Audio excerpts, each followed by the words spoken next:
YouTube and welcome to my 50 subscriber special video.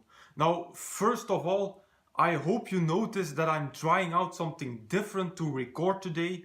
Normally it should be better quality, so let me know in the comments if the video and audio quality is better than what I usually have. But today I'm doing a review that you guys requested me to do, and therefore I'm going to review one of the most popular animes out there, Sword Art Online. SAO is one of those animes that has a gigantic fan base, but also a lot of people that find it trash, especially the second part. So let's get this special review started. Link start. The main protagonist of SAO is a boy named Kazuto Kirigaya, but he is better known under his avatar name Kirito. Kirito is one of only 10,000 players who get to play a new VR MMORPG called Sword Art Online. But once he's logged in, he notices that nor he nor the other players can log out anymore. They come to know that they are trapped in the game, and the only way to escape is to clear all 100 floors and beat the game. Not only is there that, but SAO has turned into a game of death, since dying in the game means dying in real life. Before I start the review, I unfortunately have to inform you that there will be spoilers in this review. There are certain key scenes that I have to talk about because they had a large impact or because I have questions about them. There will be one spoiler part in the positive section and one in the negative section of this review. But as usual, I will tell you in advance when the spoilers are coming up, and I will provide you with a link on the screen to skip the spoilers if you want to. To start the review, I want to say something about the overall setup of SAO. Now, the idea of being trapped in a VR MMORPG or a fantasy world isn't entirely new. There are other animes like Summer Wars and the Hack series that used it before. But I think it's safe to say that Sword Art Online was the Kickstarter for this type of anime. Even today, it's a widely used concept. Think of animes like Haito Genzo no Grimgar and Konosuba. But back to the concept of virtual reality, because this is slowly becoming a real thing. And I wonder what it would be like to live in such a virtual world. I think we all sometimes want to escape the real world. That's also the reason for Kirito himself. So SAO really showed us the possibilities of virtual reality, but also the dangers that come with it. Then I can move on to the animation. Bravo to A1 Pictures for the creation of the world of Sword Art Online. They created a stunningly beautiful virtual reality world. We get to see so many different kinds of views of the SAO world. From cities like the starting town, to dungeons, to beautiful countryside like the 22nd floor. There went a lot of work in creating this wide variety of places to give SAO a very versatile and amazing world. Now comes one of the best things of SAO to me, and that was the music. The OST of SAO is gorgeous. I am in love with SAO's music. The OST is so versatile. It has powerful action songs like Swordland and We Have to Defeat It that can really pump you up. And then on the other hand, we have very emotional, pure songs like A Tender Feeling and In Your Past. And then there are so many other amazing OST tracks like Luminous Sword, At Our Parting and so many more. SAO had the perfect balance between these two kinds of OST. I think together with the OST from Shikatsu wa Kimi no Uso and Clannad, SAO's OST is the most beautiful instrumental OST that I have heard in my entire anime career. And that's going to make my choice for best music at the end of the year that much harder. Before I watched Sao, it was crystal clear in my head who would win that award. But now it will be another hard choice. Now that I've talked about the surrounding elements of Sao, I can get to the story elements. And let's start with the romance.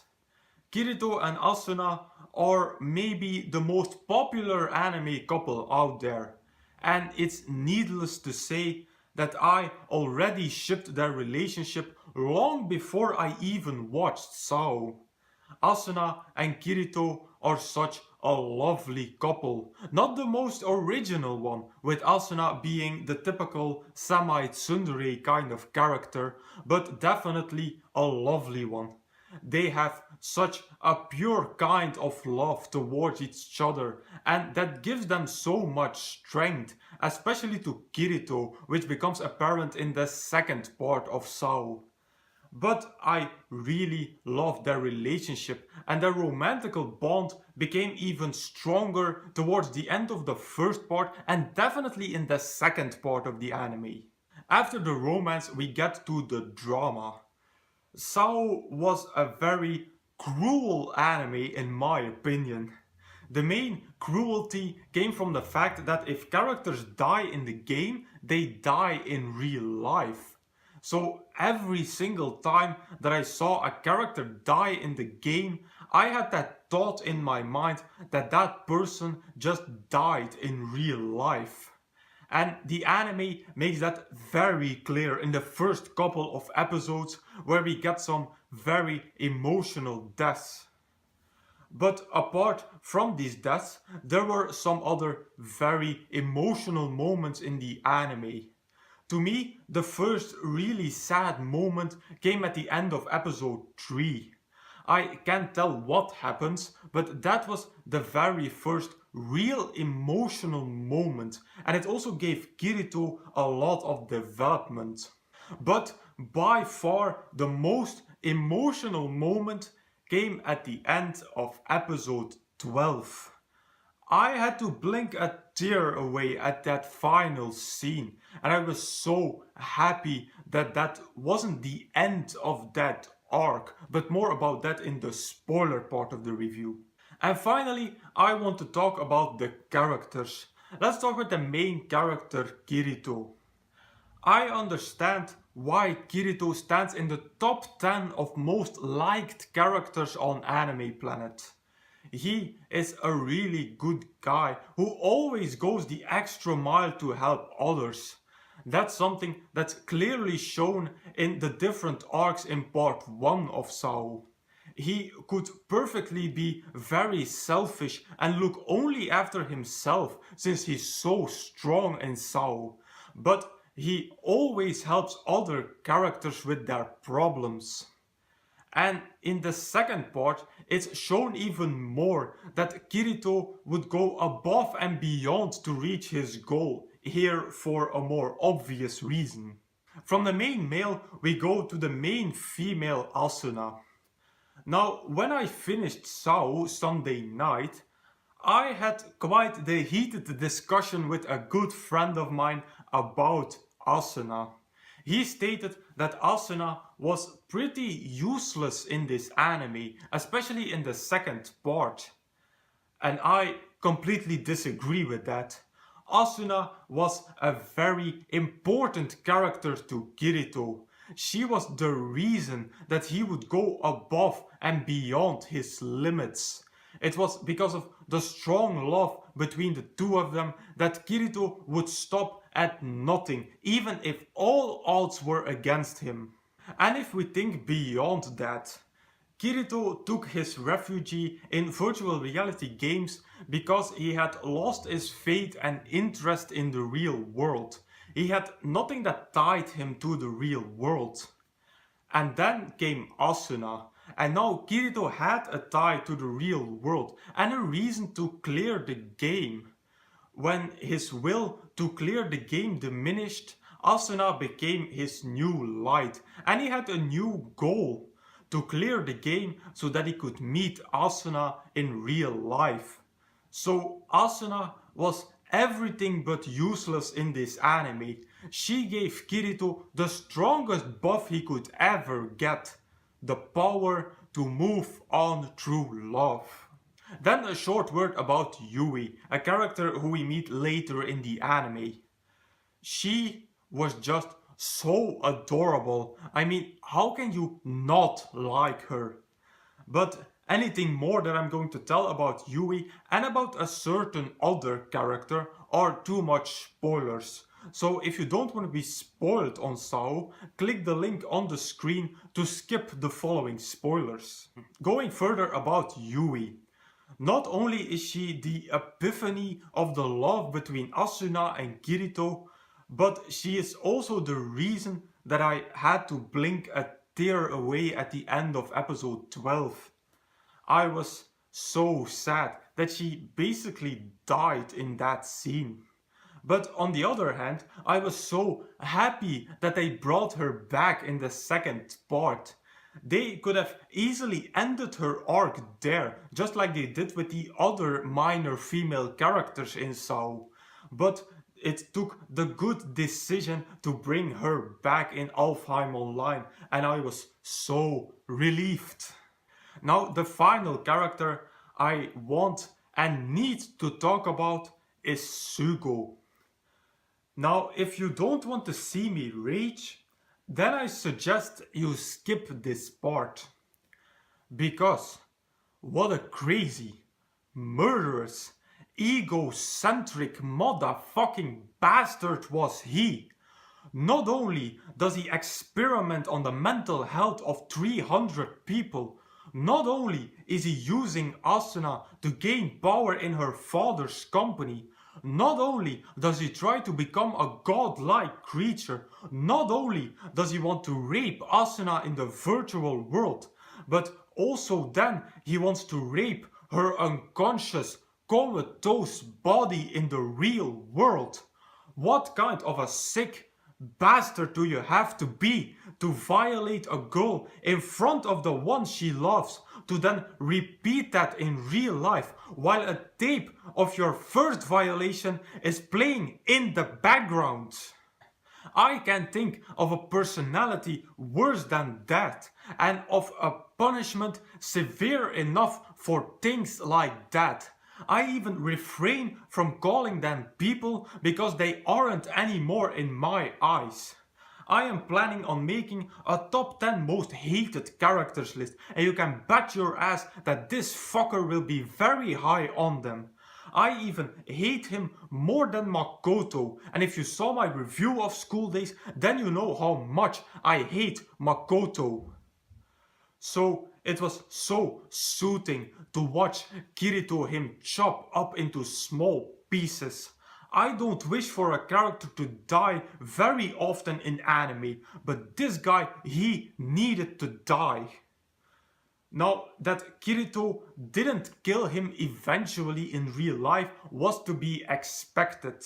I know A1 too well for that. Remember what I said about the finale of Erased? Well, the same thing applies here. Although I would have loved to see Kirito just slit that bastard's throat. Now that I have cooled my internal rage, I can now talk about some of the lesser aspects of Sao. I have two big complaints, one about each part, and then some smaller questions and remarks. Of course, I will first tell you the non-spoiler ones. My big complaint about the first part is that the arcs were so short. I don't mind arcs in an anime, but an arc usually lasts at least 3 episodes. But in Sao, the arcs only last 1 to 2 episodes, and that makes some of the characters in those arcs quite superfluous to the anime. Maybe it would have been better if the anime focused more on the development of the game itself, on the clearing of the floors. Then a remark that I have is that it is never explained why Kayaba, the creator, created Sao and trapped 10,000 people in a game of death. That's something that we never get an explanation for. And my big complaint about the second part is, why did they have to go with the little Emoto route? When I saw that in episode 15, I was like, seriously? There was really no point in bringing such a storyline into Sao. Eventually, I was happy with how everything concluded between all of the characters, also between Kirito and Suga. Now we get to the second spoiler part, since I have some questions about things that happened at the end of part 1 and in part 2. So again, click the link on the screen to skip the spoilers. First spoiler that I really have questions with is the final fight between Kirito and Heathcliff. And the question is, why didn't Kirito and Asuna die there? Wasn't the rule that if you die in the game, you die in real life? And we clearly see both Kirito and Asuna die in the game. We even see them in some kind of Sao heaven after that. So why weren't they dead? Talking about that ending, if A1 would have had the guts, the balls to end the anime after episode 14, this would have been a 5-star anime. If it ended after Kirito and Asuna sacrificing themselves to clear the game and save everyone, this would have been a phenomenal anime that no one would hate on. Because most of the complaints about Sao come from the second part. And I can see why people don't like the second part as much as the first part.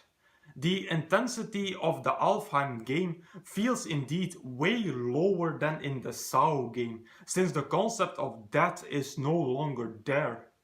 And also, Kirito is just so incredibly overpowered in Alfheim that it's almost not a challenge anymore to him.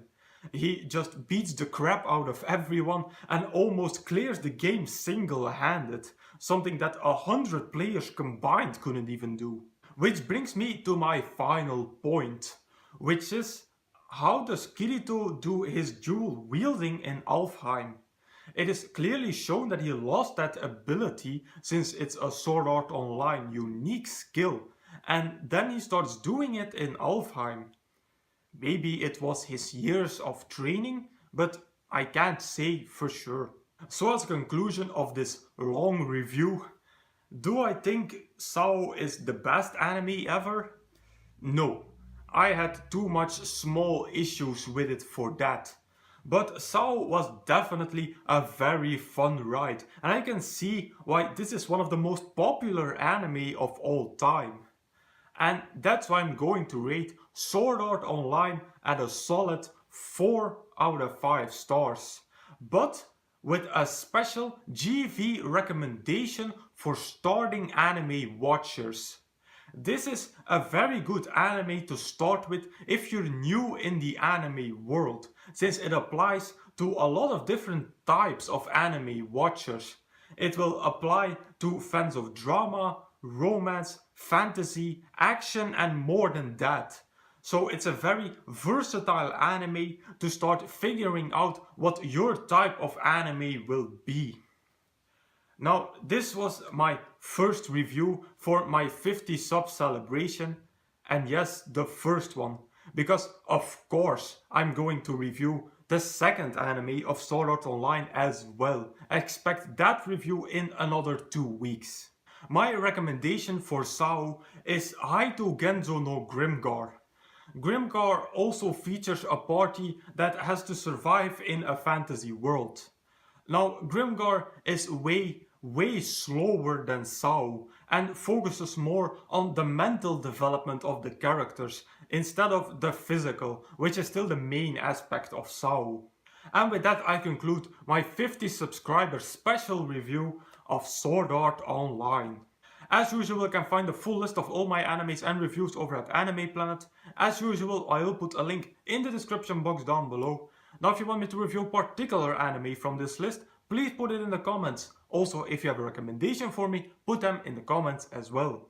So if you like this video, please give it a thumbs up, visit me on Facebook and subscribe to this channel for more reviews in the future. I will say arigatou gozaimasu and I will see you all in the next video.